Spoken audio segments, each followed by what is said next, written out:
We've got, is it Trey? Trey, yes, that's correct. Okay. Do you have a question? I just wanted to call in real quick. Yeah, I've seen you guys show a lot, and I wanted to call in particular today. I see you're live.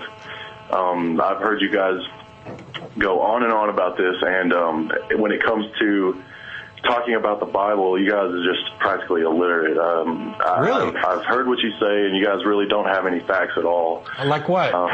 Well, just like anything you've ever said today about the Bible, about anything that you've ever said about it. Besides, what I'd really like to do is someday I'm gonna come down there and punch your fat face in for Jesus. That's what I'm going to do. Really? Do you think that's what Jesus wants you to do? Because yeah, definitely. He's going to come back and he's just going to... Does he want me to turn the other cheek when you do that?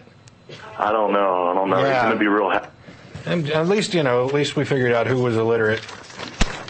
But one of my favorite calls... I'm going to come punch your face for Jesus.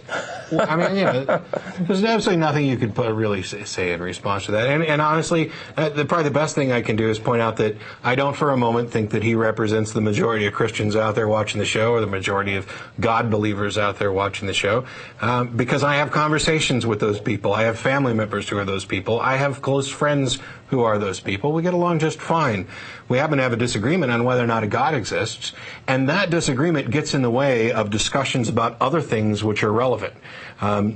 Discussing what kind of laws need to be made, what kind of laws shouldn't be made, where do your rights end and my rights begin. This disagreement about God or Christianity or any of those things, it does get in the way, but it doesn't prohibit all progress. I got an email the other day from somebody who said, I downloaded and watched one of your programs. It was the one where Russell and I were discussing conspiracy theories from like David Icke and others, and comparing them to kind of religion and Christianity and how there are some similarities there. And of course he went off about how you guys aren't really open-minded. You're just another cult who are viewing life with your reality tunnel of scientific materialism. And my response was I'm assuming you mean, reality tunnel. I'd rather have a reality tunnel filter on my eyes than the fantasy tunnel.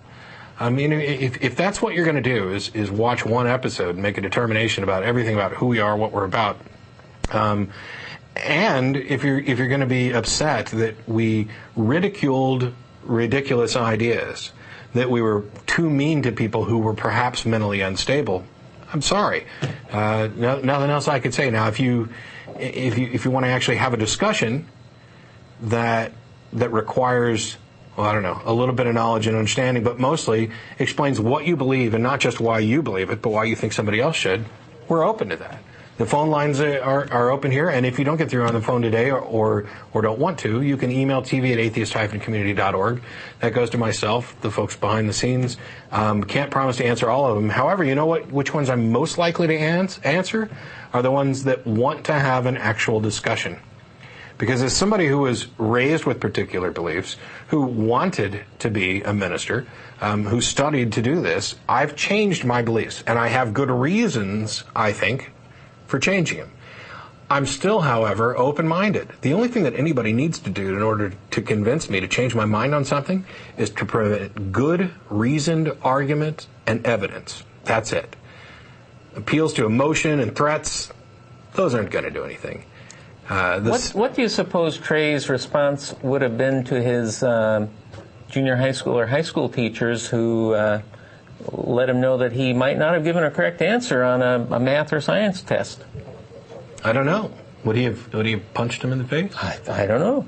It leaves one to wonder. It takes it could be very dangerous to be a public high school or junior high school teacher these days. That's right. Yeah.